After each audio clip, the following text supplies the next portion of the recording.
Oh, hello there, and welcome back to a very sick, very snotty, very crusty, very YouTube.com/Bradley Hall Guitar.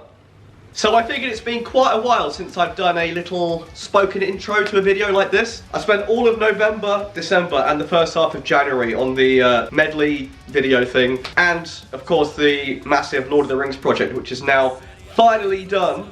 Thank Jeebus. So of course that didn't leave me too much time to do other big videos, but regular service has now resumed. So I'm going to resume making a bit more longer form content, as well as the usual shorter shit posts, just to keep things fresh and varied, you know? And to kick things off, I thought I'd do something that I've never done before, and that's talk about my favourite metal albums. So I'm gonna sit down, we're gonna have a chill little chat, just me and you, one-on-one, and I'm gonna share with you my top 10 favourite metal albums of all time, and just talk about them a little bit as well, give you my reasoning. But before we get crack-a-lackin', I want you to share your favourite heavy metal albums of all time down below in the comment section. And also press that if you haven't already. And press that if you really like my videos and want to support the channel financially. Thank you so much, guys. Enjoy the video, and I will see you very soon. To start things off, we have a potentially controversial pick in Iron Maiden's Dance of Death. Now, Iron Maiden was probably the first band that I got like obsessively into as a kid. Even to this day, I think they're probably still the only band whose discography I know like all the way through, inside out. So as timeless and legendary as the 80s albums are, you know, like Number of the Beast and Power Slave and all that, you know, the big fan favourites, the #1 album that I've always come back to after all these years is 2003's Dance of Death. This was around the time that Maiden was starting to transition to writing mainly longer songs on their albums, but unlike their later work, like the last few albums, like the songs never outstay their welcome, and they never get boring. As the name Dance of Death suggests, the whole album has this really cool kind of dark theatrical vibe running throughout, and it just suits the band so damn much. Dance of Death also sees the band experimenting out of their comfort zone, such as the unusually heavy Montsegur, which is still probably the heaviest song the band's ever done, as well as the fully acoustic ballad Journeyman.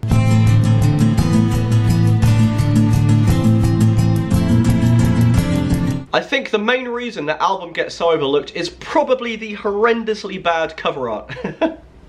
Which I know is a bit of a meme by now, but if you can get over that, honestly guys, it's a fucking great album. And the only reason that it's not higher up the list is it has like a couple of weak filler tracks that I suppose most Maiden albums do, but yeah, it's like the only thing that's stopping it from being a perfect album.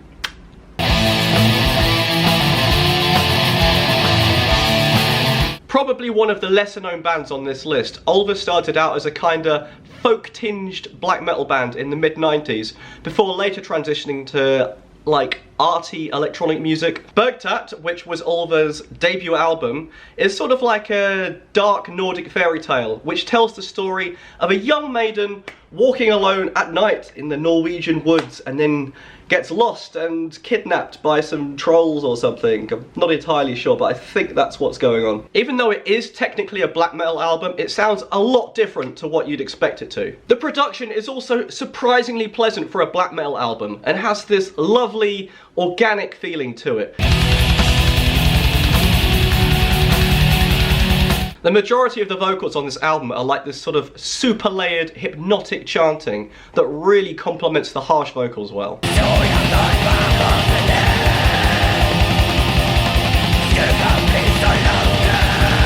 But I would say the most unique thing about the album is its use of acoustic guitars, as well as some really beautiful folky interludes. The way the band like layer acoustic passages over the top of these really sort of like heavy, fast, unrelenting black metal passages.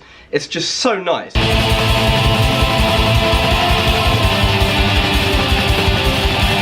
It's the sort of album where you just have to like stick on a pair of headphones, go for a walk in some grim and frostbitten woods, and just experience it, man. Just experience it.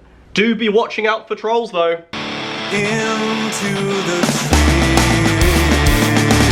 So, when it comes to prog music, I'm pretty picky about what I like. I'm not really into the kind of prog that's just like overly long and overly techy just for the sake of it, you know? I like my prog to have substance. And mid-era Opeth is just that. Prog metal done to perfection. So I know that the general fan favourite is Blackwater Park, which is still an amazing pick, of course, don't get me wrong. But in my opinion, Ghost Reveries is really where the band peaked. Ghost Reveries just has this super, like, captivating, eerie atmosphere that really immerses you in the album's world. In recent years, I've really come to dislike listening to overly long songs, you know, I just don't have the patience for it anymore. I just don't. So on paper, I should really hate this album, right? Seeing as I think 4 of the songs on Ghost Reveries are over 10 minutes. But you know, they just fucking whiz by, and not once does this album get boring, ever. It doesn't even come close to becoming boring. I think that truly is a sign of masterful songwriting. But the #1 thing I love about Ghost Reveries is how seamlessly and effectively they blend old analog instruments with their heavy sound. Such as the bitchin' Hammond organ at the start of Baying of the Hounds.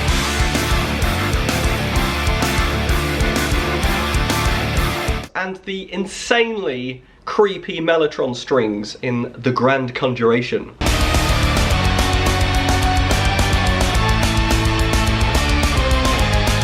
This album really is the perfect soundtrack to those quiet nights in where you just want to stay at home, chill with the missus, put some candles on and summon some fucking demons!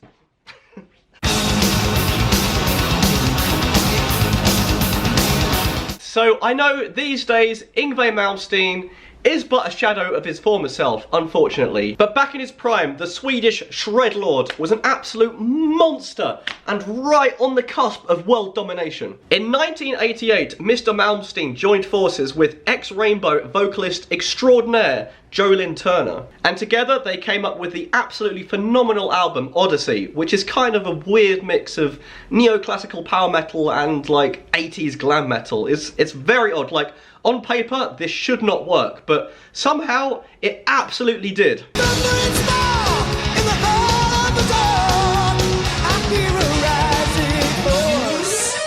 I think the main thing that makes ODYSSEY stand out so much compared to all of his other albums is that instead of the guitar being the main focal point, the vocals are. Which is probably also why this lineup only lasted 1 album.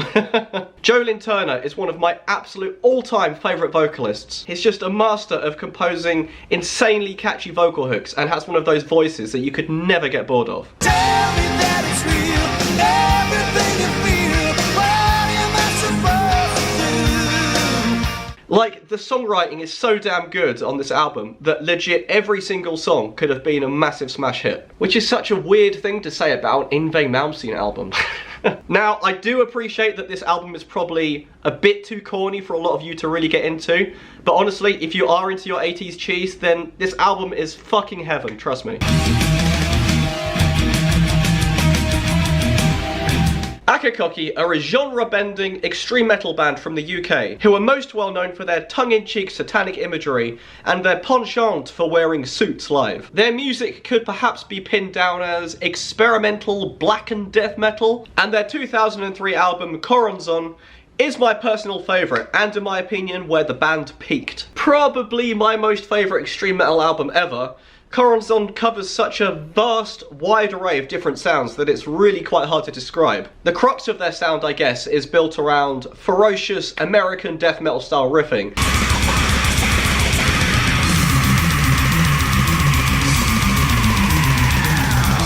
But there's like tons of deviations, such as elements of electronic music,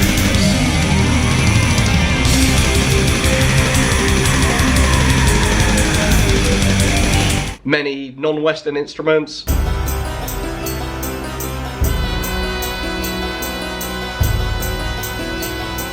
Some 80s baritone synth pop style vocals. The prayers of 100 priests could not save my soul.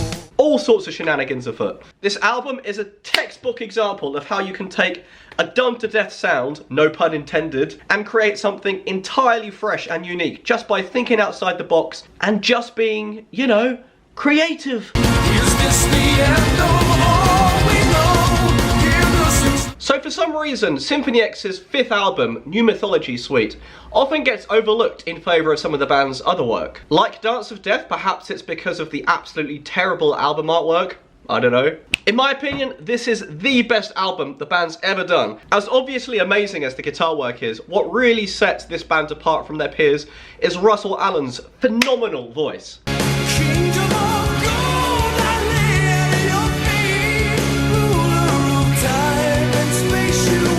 The combination of the intricate neoclassical power metal and Russell's phenomenal voice has just always been complete ear candy for me. I think for the same reason I love Odyssey, I just really appreciate how well the songs are crafted on this album. And they very, very rarely just descend into aimless wankery, you know, the songs are very focused. Every song has insanely catchy vocal hooks and keeps you coming back for more.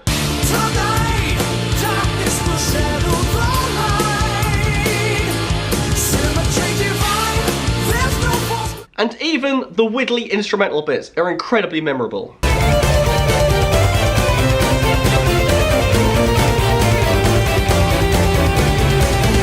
But I would say that possibly the only thing that might put people off this album are the pretty dated orchestral MIDI sounds. But if you can get over that, then this album is essential listening for sure. You may have noticed that I made the horrible mistake of filming this kind of late in the day, so the lighting's probably been changing slightly throughout the video. I have my light, so hopefully it's not too distracting. Sorry. If you're a regular here at the channel, then you're no doubt aware of how highly I rate Marty Friedman and Jason Becker's guitar playing. Cacophony was their fairly short-lived band together, which saw them create some of the most absolutely bonkers shred guitar playing ever. Even by today's crazy standards, the Cacophony stuff is still pretty damn impressive. Their second album, Go Off, is I guess technically the better album. You know, it's a lot better produced and the songs are better written, but I just love how fucking unhinged their first album, Speed Metal Symphony, is. It's absolutely just out of this world. Sure, the songs are horribly written, the production is absolutely garbage, holy shit. The vocals and lyrics are corny as hell, but God, it's just so fun. Unlike most of the sizably egoed shred guys of the time, Marty and Jason didn't take themselves too seriously, and I think it's just really reflected in how fun and how playful their music is.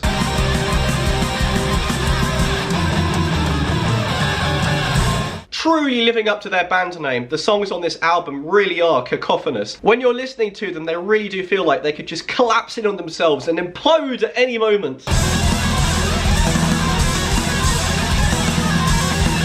And what's cool about Marty and Jason's playing on these albums is that they rarely just like aimlessly trade solos. Instead, they often choose to employ counterpoint to complement each other's lines or to harmonize with each other in really strange, dissonant ways.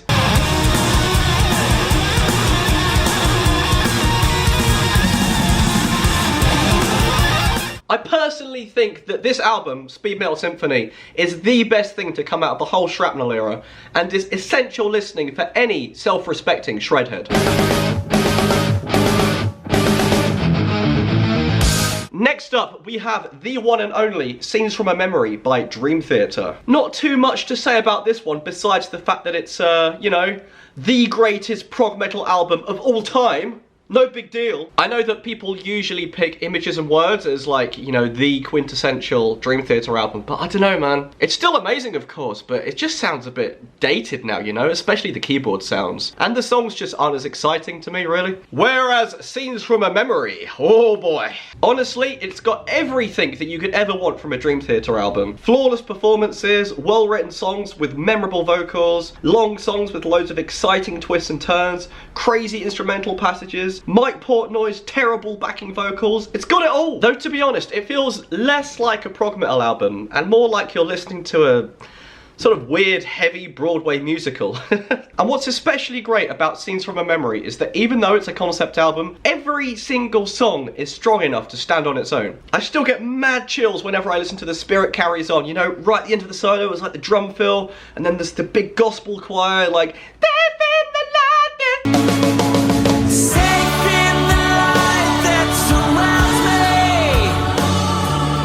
Talking about this album always makes me want to go listen to it again. Kinda want to just stop filming and go give it a spin. Give it a spin? Do people still say that? I feel like I'm using so many outdated phrases this video, really show my age.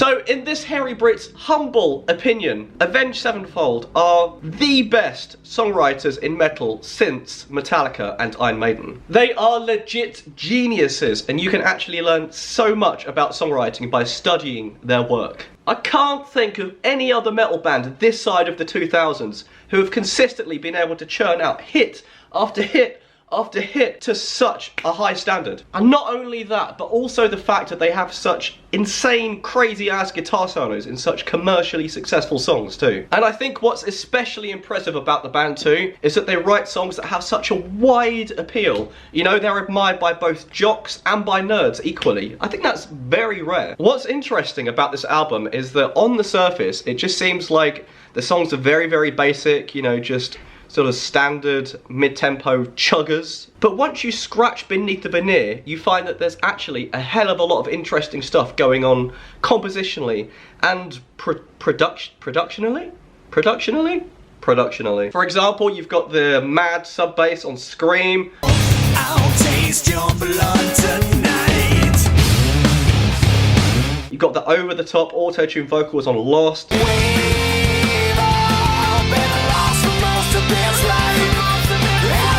The weird, like a child choir vocals on Unbound. There's nothing here to take for granted with each breath that we take. The lap steel guitar on Dear God.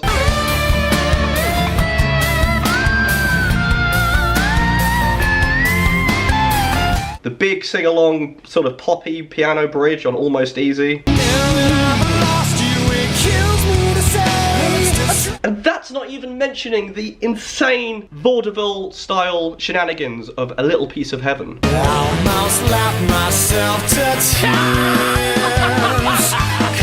Avenged Sevenfold really went nuts on this album with just crazy amounts of creativity on display.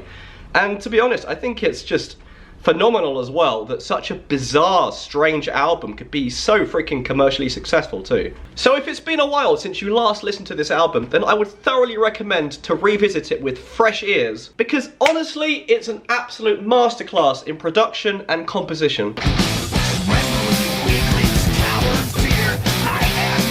Alrighty, we are here at long last, the magical #1 spot. I'll be honest with you guys, I'm not exactly the biggest Megadeth fan in the world, okay? I think their discography is all over the place, it's really hit and miss, they're way too reliant on riffs and solos to carry their songs.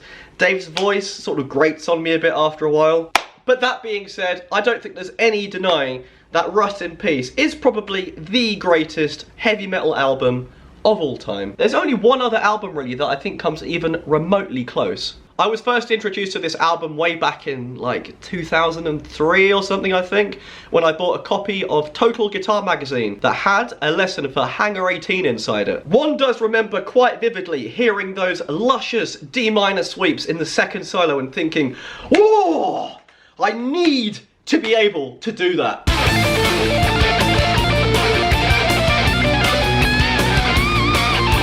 So I took the magazine to my guitar teacher at the time and it was like, mate, fucking teach us this sick solo, yeah? And he tried, but it was too difficult for him because he was like an old blues guy, you know? So I remember just thinking, fuck it, I'm gonna go down HMV the next day and just buy the CD and just learn it all myself. Fuck it, we're on our own now. I'm pretty sure I completely wore down my first copy of Rust in Peace just by playing it sheer amount of times, trying to just grind out and learn those solos. All of those tasty, tasty solos. From what I gather, a lot of you feel the same way and can also trace your fascination with the guitar way back to first hearing Rust in Peace. So let me know in the comments if this is in fact true. And above all else, it's just a super fun listening experience. And that, dear viewer, is why Rust in Peace is, and probably always will be, my #1 favourite, bestest, most liked, loved metal album of all time.